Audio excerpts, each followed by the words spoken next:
जय खारा संतोषी माता जी का। संतोषी माता की कथा प्रारंभ। एक बुढ़िया थी और उसके 7 पुत्र थे। 6 कमाने वाले थे, एक निकम्मा था। बुढ़िया माँ 6 पुत्रों की रसोई बनाती, भोजन कराती और पीछे से जो कुछ बचता सो 7वें को दे देती थी। परंतु वह बड़ा भोला भाला था, मन में कुछ विचार न करता। एक दिन अपनी बहू से बोला, देखो मेरी माँ का मुझ पर कितना प्यार है। वह बोली, क्यों नहीं, सबका झूठा बचा हुआ जो तुमको खिलाती है। वह बोला, ऐसा भी कभी हो सकता है? मैं जब तक आंखों से ना देख लूं मान नहीं सकता। बहू ने हंसकर कहा, तुम देख लोगे तब मानोगे। कुछ दिनों बाद बड़ा त्योहार आया। घर में 7 प्रकार के भोजन और चूरमा के लड्डू बने। वह जांचने को सिर दर्द का बहाना बना कर पतला कपड़ा सर पर ओढ़कर रसोई घर में सो गया। अब कपड़े में सब कुछ देखता रहा कि छोरी भोजन करने आए। उसने देखा माँ ने उनके लिए सुंदर सुंदर आसन बिछाए हैं, 7 प्रकार की रसोई परोसी है। वह आग्रह करके उन्हें जिमाती है। वह देखता रहा। 6 भाई भोजन कर उठे तब माता ने उनकी झूठी थालियों में से लड्डुओं के टुकड़ों को इकट्ठा करके एक लड्डू बनाया। झूठन साफ कर बुढ़िया माँ ने पुकारा, बेटा उठ, 6 भाई भोजन कर गए, अब तू ही बाकी है, कब खाएगा? वह कहने लगा कि माँ मुझे भोजन नहीं करना, मैं परदेश जा रहा हूँ। माँ ने कहा, कल का जाता हो तो बेटा आज ही चला जा। वह बोला, हाँ आज ही जा रहा हूँ। यह कहकर वह घर से निकल गया। चलते समय बहू की याद आई। वह गौशाला में कंडे थाप रही थी। वहां जाकर बोला कि हम जावे परदेश को, आवेंगे कुछ काल, तुम रहियो संतोष से धर्म अपनो पाल। बहू बोली कि जाओ पिया आनंद से, हमरो सोच हटाए, राम भरोसे हम रहें, ईश्वर तुम्हें सहाय। देव निशानी आपनी देख धरू में धीर, सुधी हमरी मति बिसारियो रखियो मन गंभीर। वह बोला, मेरे पास तो कुछ नहीं, यह अंगूठी है सो ले, और अपनी निशानी मुझे कुछ दे। मैं बोली, मेरे पास क्या है? यह गोबर भरा हाथ है। यह कहकर उसके पीठ में गोबर की हाथ की थाप मार दी। वह चल दिया। चलते चलते दूर देश में पहुंचा। वहां पर एक साहूकार की दुकान थी। वहां जाकर कहने लगा कि भाई मुझे नौकरी पर रख लो। साहूकार को जरूरत थी, बोले रह जा। लड़के ने पूछा, तनख्वाह क्या दोगे? साहूकार ने कहा, काम देखकर दाम मिलेगा। साहूकार की नौकरी मिली। वह सवेरे 7 बजे से रात 9 बजे तक नौकरी बजाने लगा। कुछ दिनों में दुकान का सारा लेन देन, हिसाब किताब, ग्राहकों को माल बेचना, सारा काम करने लगा। साहूकार के 7-8 नौकर थे। वे सब चक्कर खाने लगे कि ये तो बहुत होशियार बन गया है। सेठ ने भी काम देखा और 3 महीने में ही इसे आधे मुनाफे का साझीदार बना लिया और वह 12 वर्ष में नामी सेठ बन गया और मालिक सारा कारोबार उस पर छोड़कर बाहर चला गया। अब बहू पर क्या बीतती है सो सुनो। सास ससुर उसे दुख देने लगे। सारी गृहस्थी का काम करा करके उसे लकड़ी लेने जंगल में भेजते। इसी बीच घर की रोटियों के आटे से जो भूसी निकलती उसकी रोटी बनाकर रख दी जाती और फूटे नारियल के नरेली में पानी। इस तरह दिन बीतते रहे। एक दिन वह लकड़ी लेने जा रही थी कि रास्ते में बहुत सी स्त्रियां संतोषी माता का व्रत करते दिखलाई दी। वह वहां खड़ी होकर कथा सुनकर बोली कि बहनों, तुम ये किस देवता का व्रत करती हो और इसके करने से क्या फल होता है? इस व्रत के करने की क्या विधि है? यदि तुम अपने इस व्रत का विधान मुझे समझाकर कहोगी तो मैं आपका बड़ा एहसान मानूंगी। तब उनमें से एक स्त्री बोली कि सुनो, यह संतोषी माता का व्रत है। इसके करने से निर्धनता, दरिद्रता का नाश होता है, लक्ष्मी आती है, मन की चिंताएं दूर होती हैं, घर में सुख होने से मन को प्रसन्नता और शांति मिलती है, निपुत्री को पुत्र मिलता है, प्रीतम बाहर गया हो तो शीघ्र आवे, कवारी कन्या को मनपसंद वर मिले, राजद्वार में बहुत दिनों से मुकदमा चल रहा हो तो वो भी खत्म हो जावे, सब तरह का सुख शांति हो, घर में धन जमा हो, पैसा जायदाद का लाभ हो, रोग दूर हो जावे और जो कुछ मन में कामना हो सब संतोषी माता की कृपा से पूरी हो जावे, इसमें संदेह नहीं। वह पूछने लगी कि यह व्रत कैसे किया जाए, यह भी बतलाओ तो बड़ी कृपा होगी। स्त्री कहने लगी कि सवा आने का गुड़चना लेना, सब इच्छा हो तो सवा पाव आने का लेना, या 1.25 रुपए का भी सहूलियत अनुसार बिना परेशानी, श्रद्धा और प्रेम से जितना बन सके सवाया लेना। 1.25 पैसों से 5.25 आना तथा इससे भी ज्यादा भक्ति और शक्ति अनुसार ले। हर शुक्रवार को निराहार रहे, कथा कह सुनना। इसके बीच क्रम टूटे नहीं, लगातार नियम का पालन करना। सुनने वाला कोई ना मिले तो घी का दीपक जलाना। उसके आगे जल के पात्र को रख कथा कहना, परंतु नियम ना टूटे। जब तक कार्य सिद्ध ना हो नियम का पालन करना, और कार्य सिद्ध हो जाने पर माता का उद्यापन करना। 3 मास में माता फल पूरा कर देती है। यदि किसी के खोटे ग्रह हों तो भी माता वर्ष में अवश्य कार्य को सिद्ध करती है, और कार्य सिद्ध होने पर ही उद्यापन करना चाहिए, बीच में नहीं। उद्यापन में 2.5 सेर आटे का खाजा तथा इसी परिमाण में खीर तथा चने का साग करना। 8 लड़कों को भोजन कराना। जहां तक मिले देवर, जेठ, भाई, बंधु, कुटुंब के लड़के लेना, ना मिले तो रिश्तेदारों और पड़ोसियों के लड़के बुलाना, उन्हें भोजन कराना, यथाशक्ति दक्षिणा दे माता का नियम पूरा करना। उस दिन घर में कोई खटाई न खावे। यह सुन बुढ़िया के लड़के की बहू चल दी। रास्ते में लकड़ी के बोझ को बेच दिया और उन पैसों से गुड़ चना ले माता की व्रत की तैयारी करने लगी। और सामने मंदिर देख पूछने लगी कि यह मंदिर किसका है। सब कहने लगे कि यह संतोषी माता का मंदिर है। यह सुन माता के मंदिर में जा माता के चरणों में लौटने लगी। दीनों विनती कहने लगे कि मां, मैं निपट मूर्ख हूं, व्रत के नियम कुछ नहीं जानती, मैं बहुत दुखी हूं। हे माता जगजननी, मेरा तो दूर कर, मैं तेरी शरण में हूं। माता को दया आई। एक शुक्रवार बीता कि दूसरे शुक्रवार को उसके पति का पत्र आया और तीसरे को उसका भेजा हुआ पैसा आ पहुंचा। यह देख जेठानी मुस्कुराने लगी, इतने दिनों में इतना पैसा आया, इसमें क्या बड़ाई है। लड़के तारे देने लगे। काकी के पास अब पत्र आने लगा, रुपया आने लगा। अब तो काकी की खातिर बढ़ेगी, अब तो काकी बुलाने से भी नहीं बोलेगी। बेचारे सरलता से कहती कि भैया पत्र आवे, रुपया आवे तो हम सबके लिए अच्छा है। ऐसा कहकर आंखों में आंसू भर संतोषी माता के मंदिर में आ मातेश्वरी के चरणों में गिरकर रोने लगी कि मां, मैंने तुमसे पैसा नहीं मांगा, मुझे पैसे से क्या काम है, मुझे तो अपने सुहाग से काम है। मैं तो अपने स्वामी के दर्शन और सेवा मांगती हूं। तब माता ने प्रसन्न होकर कहा, जा बेटी, तेरा स्वामी आएगा।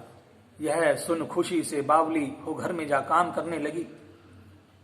अब संतोषी मां विचार करने लगी, इस भोली पुत्री से मैंने कह तो दिया है कि तेरा पति आवेगा, परंतु वह आवेगा कहां से। वह तो उसे सपन में भी याद नहीं करता, उसे याद दिलाने मुझे ही जाना पड़ेगा। इस तरह माता बुढ़िया के बेटे के पास सपन में प्रकट हो कहने लगी, साहूकार के बेटे, सोता है या जागता। वह बोला, माता सोता भी नहीं हूं, जागता भी नहीं हूं, बीच में हूं, कहो क्या आज्ञा है। मां कहने लगी, तेरा घर बार कुछ है या नहीं। वह बोला, माता मेरा सब कुछ है, माँ, बाप, भाई, बहन, बहू, क्या कमी है। माँ बोली, भोले पुत्र, तेरी घरवाली घोर कष्ट उठा रही है, माँ बाप उसे दुख दे रहे हैं, वह तेरे लिए तरस रही है, तू उसकी सुध ले। वह बोला, हाँ माता, यह तो मुझे मालूम है, परंतु जाऊं कैसे। परदेश की बात है, लेन देन का कोई हिसाब किताब नजर नहीं आता, कैसे चला जाऊं। माँ कहने लगी, मेरी बात मान, सवेरे नहा धोकर माता का नाम ले, घी का दीपक जला, दंडवत कर दुकान पर जा बैठना। देखते देखते तेरा लेन देन चुक जाएगा, जमा माल बिक जाएगा, सांझ होते होते धन का ढेर लग जाएगा। तब अब सवेरे बहुत जल्दी उठ उसने लोगों से अपने सपने की बात कही, तो वे सब उसकी बात सुनकर अनसुनी कर दिल लगी उड़ाने लगे, कहीं सपने भी सच्चे होते हैं। उनमें से एक बूढ़ा बोला, देख भाई, मेरी बात मान, इस तरह सांझ झूठ करने के बदले देवता ने जैसा कहा वैसा कर, इसमें तेरा क्या जाता है। अब बूढ़े की बात मान वह नहा धोकर संतोषी माता को दंडवत कर घी का दीपक जला दुकान पर जा बैठता है। थोड़ी देर में क्या देखता है कि देने वाले रुपए लाए, लेने वाले हिसाब लेने लगे। कोठे में भरे सामानों के खरीदार नगद दाम में सौदा करने लगे। शाम तक धन का ढेर लग गया। माता का यह चमत्कार देख खुश हो मन में माता का नाम ले, घर ले जाने के वास्ते गहना कपड़ा सामान खरीदने लगा और वहां के काम से निपट तुरंत घर को रवाना हुआ। वहां बहू बेचारी जंगल में लकड़ी लेने जाती और लौटते वक्त माता जी के मंदिर पर विश्राम करती है। वह तो उसका रोज रुकने का स्थान ठहरा। दूर धूल उड़ती देख वह माता से पूछती है कि माता, यह धूल कैसी उड़ रही है। माँ कहती है कि हे पुत्री, तेरा पति आ रहा है, अब तू ऐसा कर, लकड़ियों के 3 बोझ बना ला, एक नदी के किनारे रख, दूसरा मेरे मंदिर पर और तीसरा अपने सर पर रख। तेरे पति को लकड़ी का गट्ठा देखकर मोह पैदा होगा, वह यहाँ रुकेगा, नाश्ता पानी खा पी कर माँ से मिलने जाएगा। तब तू लकड़ी का बोझ उठाकर जाना और बीच चौक में गट्ठा डालकर जोर से 3 आवाजें लगाना कि लो सासू जी, लकड़ियों का गट्ठा लो, भूसी की रोटी दो, नारियल के खोपड़े में पानी दो, आज कौन मेहमान आया है। माँ की बात सुनकर बहुत अच्छा माता जी कहकर प्रसन्न हो लकड़ियों के 3 गट्ठे ले आई, एक नदी के तट पर रखा। एक माताजी के मंदिर पर रखा। इतने में एक मुसाफिर आ पहुंचा। सूखी लकड़ी देख उसकी इच्छा हुई कि अब यहीं निवास करें और भोजन करा खा पी कर गांव को जावें। इस प्रकार भोजन बना विश्राम ले गांव को गया। सबसे प्रेम से मिला। उसी समय वह सिर पर लकड़ी का गट्ठा लिए आती है। लकड़ी का भारी भोज आंगन में डाल जोर से 3 आवाजें देती है कि लो सासू जी लकड़ियों का गट्ठा लो, भूसी की रोटी दो, नारियल के खोपड़े में पानी दो, आज कौन मेहमान आया है। यह सुनकर उसकी सास अपने दिए हुए कष्टों को भुलाने हेतु कहती है कि बहू ऐसा क्यों कहती है, तेरा मालिक ही तो आया है, आ बैठ मीठा भात खा, भोजन कर, कपड़े गहने पहन। इतने में आवाज सुनकर स्वामी बाहर आ जाता है। अंगूठी देख व्याकुल हो जाता है और माँ से पूछता है कि माँ यह कौन है। माँ कहती है बेटा यह तेरी बहू है, आज 12 वर्ष हो गए, तू जब से गया है तब से सारे गांव में जानवर की तरह भटकती फिरती है, काम काज कुछ घर का करती नहीं, 4 समय आकर खा जाती है और अब तुझे देकर भूसी की रोटी और नारियल के खोपड़े में पानी मांगती है। वह लज्जित हो बोला ठीक है माँ, मैंने इसे भी देखा और तुम्हें भी देखा है, अब मुझे दूसरे घर की चाबी दो तो मैं उसमें रहूं। तब माँ बोली ठीक है बेटा, जैसी तेरी मर्जी कर, कहे ताली का गुच्छा पटक दिया। उसने ताली ले दूसरे कमरे में जो तीसरी मंजिल के ऊपर का कमरा था खोल का सारा सामान जमाया। एक दिन में वहां राजा के महल जैसा ठाट बाट बन गया। अब क्या था, वे दोनों सुख भोगने लगे। इतने में अगला शुक्रवार आया। बहू ने अपने पति से कहा कि मुझे संतोषी माता का उद्यापन करना है। पति बोला बहुत अच्छा, खुशी से करो। वह तुरंत ही उद्यापन की तैयारी करने लगी। जेठ के लड़कों को भोजन के लिए कहने गई। उसने मंजूर किया, परंतु जेठानी अपने बच्चों को सिखाती है कि देखो रे, भोजन के समय सब लोग खटाई मांगना जिससे इसका अध्यापन पूरा ना हो। लड़के जीवने आए, खीर पेट भर कर खाई, परंतु बाद याद आते ही कहने लगे हमें कुछ खटाई दो, खीर खाना हमें नहीं भाता, देखकर अरुचि होती है। बहू कहने लगी खटाई किसी को नहीं मिलेगी, यह तो संतोषी माता का प्रसाद है। लड़के उठ खड़े हुए बोले पैसा लाओ। भोली बहू को जानती नहीं, सो उन्हें पैसे दे दिए। लड़के उसी समय उठ करके इमली खाने लगे। यह देख बहू पर माता जी ने कोप किया। राजा के दूत उसके पति को पकड़ कर ले गए। जेठ जेठानी मनमाने खोटे वचन कहने लगे, लूट लूट कर धन इकट्ठा कर लाया था, अब सब मालूम पड़ जाएगा जब जेल की मार खाएगा। बहू से वचन सहन नहीं हुए। रोती रोती माता जी के मंदिर में गई कि ये माता तुमने ये क्या किया, हंसाकर अब क्यों रुलाने लगी। माता बोली पुत्री तूने अध्यापन करके मेरा व्रत भंग किया है, इतनी जल्दी सब कुछ भूल गई। वह कहने लगी माता भूली तो नहीं, ना कुछ अपराध किया है, मुझे तो लड़कों ने भूल में डाल दिया है, मैंने भूल से उन्हें पैसे दे दिए, मुझे क्षमा करो माँ। माँ बोली ऐसी भी कभी भूल होती है। वह बोली माँ मुझे माफ कर दो, मैं तुम्हारा अध्यापन करूंगी। माँ बोली अब भूल मत करना। वह बोली हाँ हाँ अब भूल ना होगी, अब बतलाओ माँ वह कैसे आवेंगे। माँ बोली कि जा पुत्री, तेरा मालिक तुझे रास्ते में ही आता मिलेगा। वह घर से निकली, राह में पति आता मिला। उसने पूछा तुम कहाँ गए थे। तब वह कहने लगा इतना धन जो कमाया था उसका टैक्स राजा ने मांगा था, मैं भरने गया था। वह प्रसन्न हो बोली भला हुआ, अब घर को चलो। घर को आ गए। कुछ दिन बाद फिर शुक्रवार आया। वह बोली माता का अध्यापन करना है। पति ने कहा करो। वह फिर जेठ के लड़कों को भोजन के लिए कहने गई। जेठानी ने 1-2 बातें सुनाई और लड़कों को सिखाने लगी कि तुम सब लोग पहले ही खटाई मांगना। लड़के कहने लगे खीर खाना हमें भाता नहीं, जी बिगड़ता है, कुछ खटाई खाने को दो। वह बोली खटाई खाने को नहीं मिलेगी, खाना हो तो खाओ। वह ब्राह्मण के लड़के लाकर भोजन कराने लगी। यथाशक्ति दक्षिणा की जगह 1-1 फल उन्हें दिया। इससे संतोषी माता प्रसन्न हुई। माता की कृपा होते ही 9वें मास उसको चंद्रमा के समान पुत्र प्राप्त हुआ। पुत्र को लेकर प्रतिदिन माता जी के मंदिर को जाने लगी। मां ने सोचा ये रोज आती है, आज क्यों ना मैं इसके घर चलूं, इसका आसरा देखूं तो सही। यह विचार कर माता ने भयानक रूप बनाया। गुड़ और चने से सना मुख, ऊपर से सूंड के समान होंठ, उस पर मक्खियां बिन बना रही हैं। दहलीज में पांव रखते ही उसकी सास चिल्लाई देखो रे कोई चुड़ैल डाकनी चली आ रही है, लड़कों इसको भगाओ नहीं तो किसी को खा जाएगी। लड़के डरने लगे और चिल्ला चिल्ला कर खिड़कियां बंद करने लगे। बहू एक रोशनदान में से देख रही थी। प्रसन्नता से पगली होकर चिल्लाई कि आज मेरी माता मेरे घर आई है। यह कहकर बच्चे को दूध पीने से हटाती है। इतने में सास का क्रोध फूट पड़ा, बोली रानी से देखकर क्यों तावली हुई है जो बच्चे को पटक दिया। इतने में मां के प्रताप से जहां देखो लड़के ही लड़के नजर आने लगे। बहू बोली, माँ जी मैं जिसका व्रत करती हूं ये वही संतोषी माता है। इतना कहकर झट से सारे घर के किवाड़ खोल देती है। सबने माता के चरण पकड़ लिए और विनती कर कहने लगे कि हे माता, हम मूर्ख हैं, अज्ञानी हैं, पापी हैं, तुम्हारे व्रत की विधि हम कुछ नहीं जानते, तुम्हारा व्रत भंग कर हमने बहुत बड़ा अपराध किया है। माता आप हमारा अपराध क्षमा करो। इस प्रकार माता प्रसन्न हुई। माता ने बहू को जैसा फल दिया वैसा सबको दे, जो पड़े उसके मनोरथ पूर्ण हो। बोलो संतोषी माता की जय। योग सिद्ध विदेश जनक गुरु अष्टवक्र ने आदि श्लोकों में ही सब शास्त्रों का सार बतला दिया था। ग्रंथ में कहा है ये सबका सार, ब्रह्म सत्य जग झूठ है, जीव ब्रह्म निहार, जीव से ही जीवत जगत माया खेलत खेल, ब्रह्म रूप पहचान लो कटे जगत की जेल।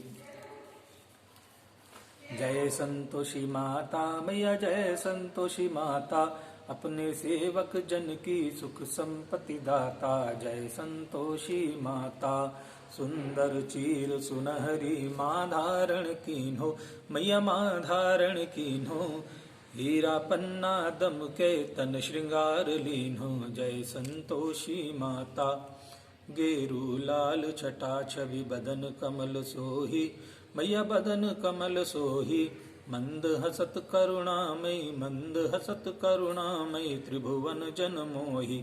जय संतोषी माता, गुण अरुचना परम प्रियता में संतोष किए, मैयता में संतोष किए, संतोषी कहलाई, संतोषी कहलाई, भगतन वैभव दिए। जय संतोषी माता, शुक्रवार प्रिय मानत आज दिवस सोही, मैया आज दिवस सोही, भक्त मंडली छाई, भक्त मंडली छाई, कथा सुनत मोही। जय संतोषी माता, भक्ति भावमय पूजा अंगीकृत की जय, मैया अंगीकृत की जय। जो मन बसे तुम्हारे, जो मन बसे तुम्हारे, इच्छा फल दी जय। जय संतोषी माता, मंदिर जगमग ज्योति मंगल ध्वनि छाई, मैया मंगल ध्वनि छाई, विनय करे हम बालक, विनय करे तेरे बालक, चरणन सिर नाई। जय संतोषी माता, दुखी दरिद्र रोगी संकट मुक्त किए, मैया संकट मुक्त किए, बहुधन धान्य भरे घर, बहुधन धान्य भरे घर, सुख सौभाग्य दिए। जय संतोषी माता, ध्यान झरे जनु तेरो, मनवांछित फल पायो, मनवांछित फल पायो, पूजा कथा श्रवण कर, पूजा कथा श्रवण कर, घर आनंद आयो। जय संतोषी माता, शरण गही की लज्जा रखियो जगदम्बे, ओ मैया रखियो जगदम्बे, संकट तू ही निवारे, संकट आप निवारे, दयामयी अम्बे। जय संतोषी माता, संतोषी माता की आरती जो कोई जन गावे, मैया प्रेम सहित गावे, रिद्धि सिद्धि सुख संपत्ति, रिद्धि सिद्धि सुख संपत्ति, जी भर के पावे। जय संतोषी माता, जय संतोषी माता, मैया जय संतोषी माता, अपने सेवक जन की, अपने बालक जन की, सुख संपत्ति दाता। जय संतोषी माता, माई मेरी सचिया जोता वाली माता, तेरी सदा ही जय।